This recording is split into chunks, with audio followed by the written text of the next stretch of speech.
April 9th, 1998, the Herrig Brothers Poultry Farm, Albert City, Iowa. Two teenagers were joyriding on an ATV when they crashed into piping from a 42-foot-long propane storage tank.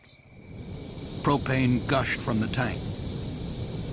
An excess flow valve failed to stop the leak. The gas likely drifted toward a hot propane vaporizer 37 feet away and ignited. Flames engulfed the tank and began to heat the propane inside. 20 volunteer firefighters were called to the scene, but were unable to stop the leak. They planned to let the fire burn itself out. But meanwhile, they would spray down the adjacent turkey barns to keep the fire from spreading. Based on their training and guidance, the firefighters believed that in the event of an explosion, they would be protected if they stayed away from the ends of the burning tank. As the fire continued to rage, flames directly heated the upper section of the tank wall, above the level of the liquid.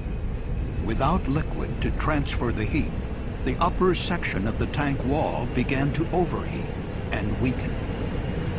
Minutes later, the propane tank blew apart, sending metal fragments in all directions.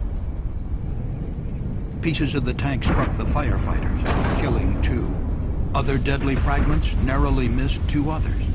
7 firefighters were injured. Other debris smashed into buildings.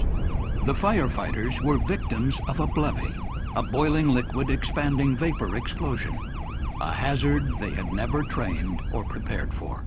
This accident resulted from a lack of effective training materials for firefighters, as well as a lack of understanding of propane blevy hazards. If the firefighters had just kept a safe distance away from the burning tank, no one would have been harmed, and that's really the tragedy of this case. Chemical Safety Board investigations have revealed that many communities, companies, and responders need to be more knowledgeable and better prepared.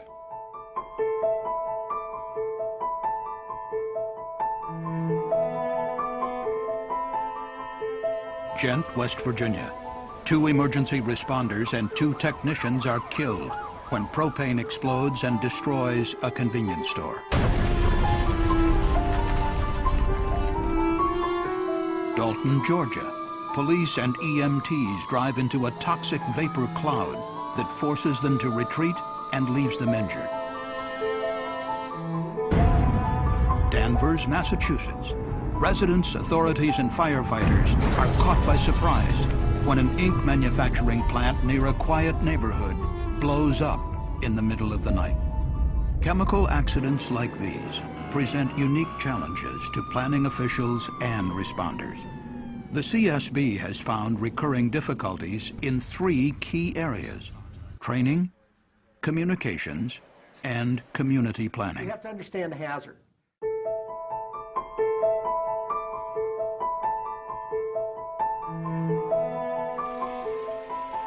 On the morning of January 30th, 2007, an inexperienced technician prepared to transfer propane between 2 tanks at a convenience store in rural Ghent, West Virginia. Suddenly, a geyser of propane erupted from one of the tanks. A large cloud of flammable vapor formed behind the store and seeped inside through vents in the roof. The invisible gas began to fill the store. The technician was unable to stop the release. All 4 employees remained inside the store, and the technician stayed by the tank as propane continued to leak for nearly half an hour. Meanwhile, 2 volunteer firefighters, 2 emergency medical technicians, and a 2nd propane technician arrived in the danger zone. The area was never evacuated. At 10:53 a.m., the propane found an undetermined ignition source and exploded.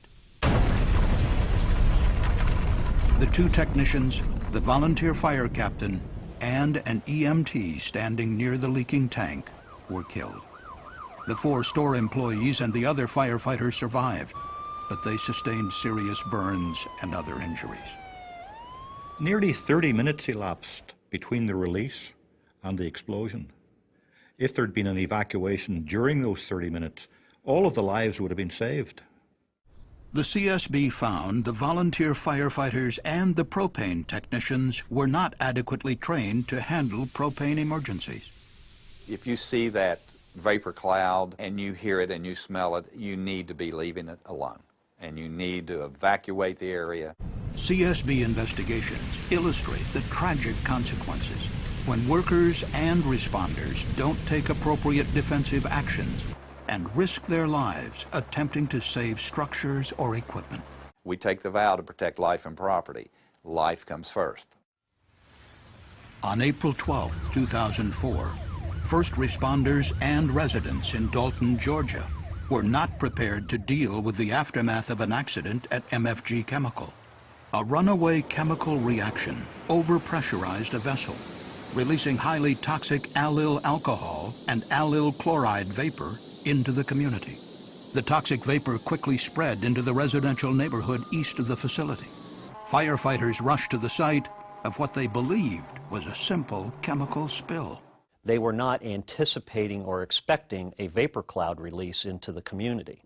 When the fire department approached the scene, the first fire truck actually drove through a vapor cloud, and they were affected by the chemical. The CSB found the town had not trained or equipped its emergency responders for such an accident. Police drove into the cloud to evacuate families, but then had to retreat. So did ambulance personnel. The fire department had never planned for or conducted any drills associated with a toxic release from a facility. If you're a first responder and get injured yourself, you're not going to be able to help other victims if you're lying in the back of an ambulance on a stretcher. August 14, 2002, Festus, Missouri. A transfer hose from a chlorine rail car burst at the DPC Enterprises plant. The CSB found that a lack of adequate planning and training delayed the response and increased the severity of the accident. When the release started, the chlorine gas engulfed the protective gear that was stored nearby. Without that gear, workers could not access the manual shutoff valves on top of the rail car, and they had no choice but to flee the plant. Volunteer hazmat responders were finally able to stop the leak, braving the 4-foot-deep fog of chlorine to close several manual shutoff valves 3 hours after the leak began. 63 people from the surrounding community sought medical evaluations for respiratory distress. 3 others were admitted to the hospital. Training, planning, exercises, putting appropriate procedures in place so that those responders come home safely at the end of the day is critical.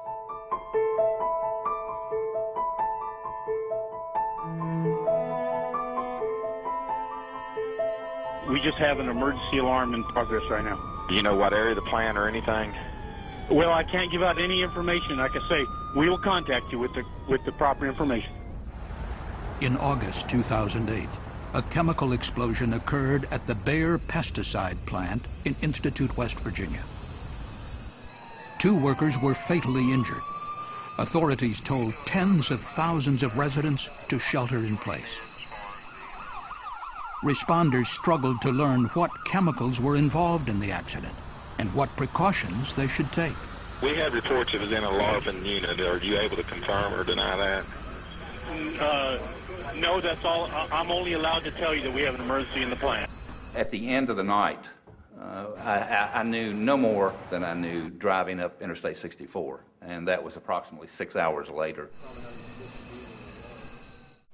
Per hazmat team, this smoke is toxic.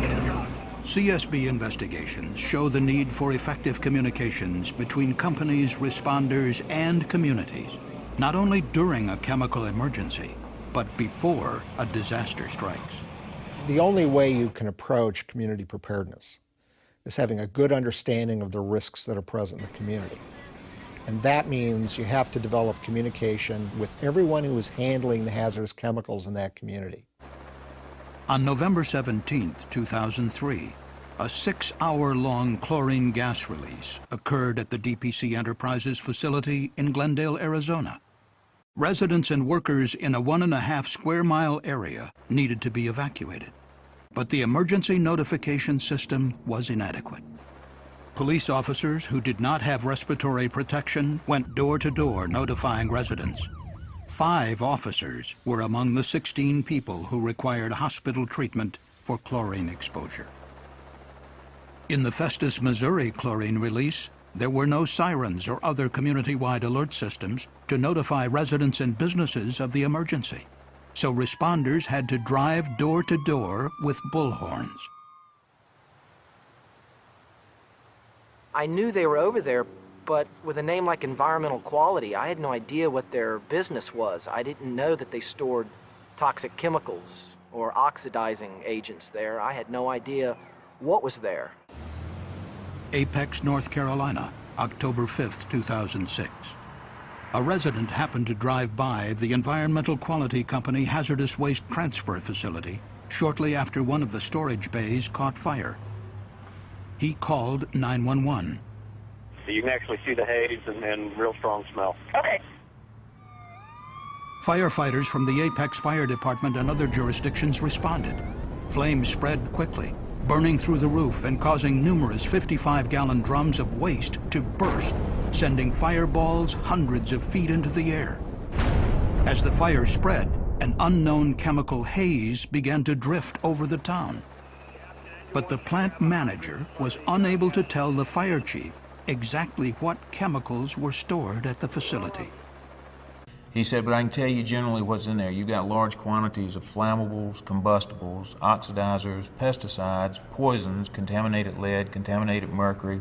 The only thing I think left out of the 9 classifications was miscellaneous. Thousands of residents were ordered to evacuate their homes. About 30 people, including 12 police officers and 1 firefighter, were taken to local hospitals for respiratory distress and nausea.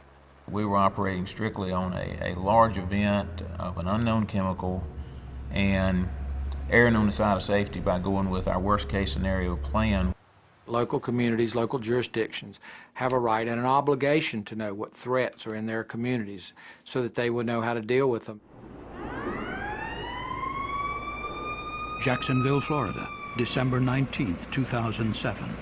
Firefighters faced a similar situation, not knowing all the chemicals involved in a massive explosion and fire at the T2 Laboratories facility. The company had provided officials with an incomplete list. T2 Laboratories produced a highly toxic gasoline additive. On the day of the accident, a runaway chemical reaction ruptured a large processing vessel. The contents ignited, creating a fireball and mushroom cloud that rose some 2,000 feet high, dwarfing the towers visible in the foreground of this Coast Guard security video. Surveillance cameras showed the resulting blast wave blowing out windows of nearby businesses and injuring office workers up to 750 feet away. 4 workers in the plant were killed. 33 other people were injured. So within 10 minutes on the scene, we had a good grasp of the magnitude of the problem. This facility housed multiple types of chemicals, and for our perspective from the hazardous material side, it makes kind of a worst case scenario. I truly was concerned for the safety of the people that work with us. You had cars on fire, you had shrapnel everywhere, you had small explosions continuing to take place, and we just go back and rely on our training. The response to the T2 explosion by the Jacksonville Fire Department shows the importance of pre-planning, training, and conducting exercises and drills. And the response was very effective with no injuries of any first responders.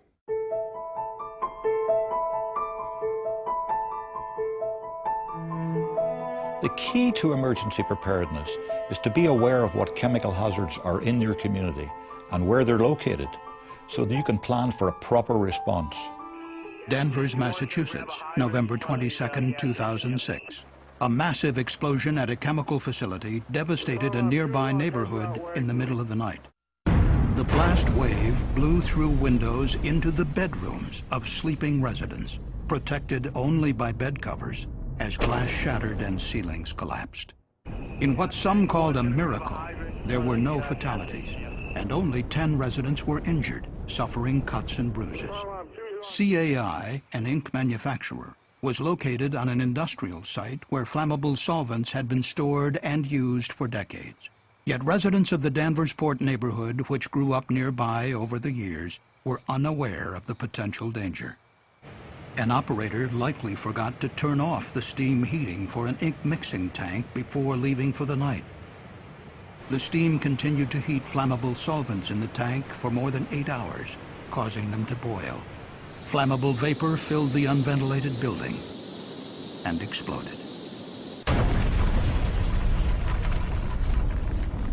The fact that a chemical company could cause that much destruction, a small chemical company, is something that surprised, I think, all of us. Local Emergency Planning Committees, or LEPCs, are required under the 1986 Federal Emergency Planning and Community Right to Know Act. The committees provide residents, officials, and emergency responders with a system to prepare for chemical accidents. The Danvers LEPC had not met for years. It was revitalized after the accident by town officials and concerned citizens. And the newly resurrected Danvers LEPC has expanded its largely emergency-based charter to include looking into what we can do to prevent a recurrence of this type of tragedy. At the foot of the Rocky Mountains, the picturesque town of Durango, Colorado, has an active LEPC. Officials and residents plan for possible chemical releases from an oil refinery, as well as a highway used to transport hazardous materials. An LEPC functions to make sure that the responders and the community all work together, exercise together, and train together to make for a smoother response. Fundamentally, the power of an LEPC is to ask for information, to go out, get it, and disseminate it to the people that can use it. It's very important that the jurisdictions that don't have LEPCs establish them and run them on a regular basis. LEPCs work to identify chemical hazards in a community, plan and train for emergencies, and test notification and evacuation procedures. These vital community planning functions can easily be overlooked during years or decades without a major accident. Any other hazmat training updates, exercises coming up? We had no idea that this could happen to this company. So just please be aware of what you have in your community. Frankly, every town has facilities in it that are capable of producing very serious accidents that are not well understood by the local community. Have an emergency plan that is flexible enough to adapt to situations as they might arise. Be prepared. Take nothing for granted. Planning for risks and hazards and emergency response is a process. It's not an endpoint. Community preparedness is about planning, training, exercises, and repeat and repeat. CSB investigations reveal the continuing need for first responders to have proper hazmat training and equipment, conduct frequent drills and exercises for possible chemical releases, communicate with the companies in their communities that deal with chemicals, and know the key facility contacts in an emergency. Communities should support and maintain an active LEPC, be prepared to evacuate or shelter in place if necessary, and establish multiple communication systems to notify residents of a chemical emergency. Companies should communicate frequently and openly with residents, businesses, and emergency management officials about chemical hazards, and train employees to respond properly to chemical emergencies and to evacuate when appropriate. Preparations by companies, emergency responders, government authorities, and the public are critical to reducing injuries and saving lives.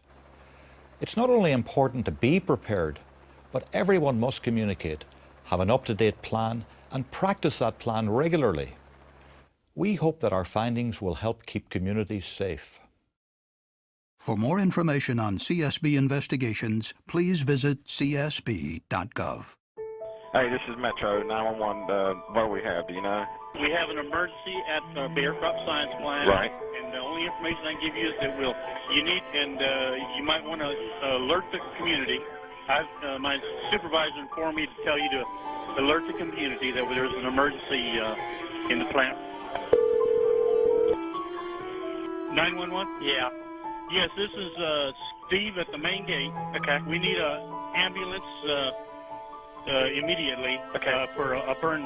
We have a burn patient. Burn patient. Yes. What happened? Do you know? And well, I can't give out any information until I get my information. Okay.